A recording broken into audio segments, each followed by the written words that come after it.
Bangladesh bank Khulna শাখার সামনে ছেঁড়া নোট বদল ও নতুন নোট বিনিময়ের ব্যবসা করেন আবুল কালাম আজাদ। তবে অন্য দিনের তুলনায় শনিবার ছিল না তার কর্মচাঞ্চল্য।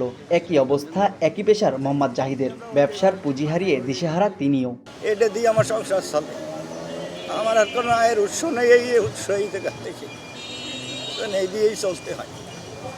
এই টাকাটা আমি না পাইলে আমার তো একটা নিরাপয় হয়ে যাবে, আমার কিছু করার নেই।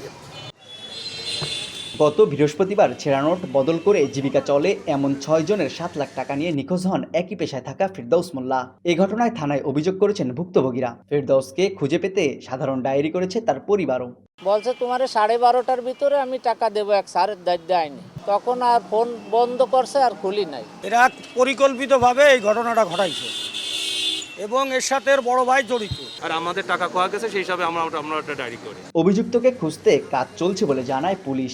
এটা তদন্ত চলমান আছে, কেন কোথায় কি কারণে কি হলো সম্পূর্ণরূপে দেখা হচ্ছে এবং এর পুরোটা আমরা খতিয়ে বের করবো। এটা বাংলাদেশ ব্যাংকের খুলনা শাখার সামনে ছেঁড়া নোট বদল ও নতুন টাকার ব্যবসার সঙ্গে জড়িত আছেন 10 জন। তানজিম আহমেদ, সময় সংবাদ, খুলনা।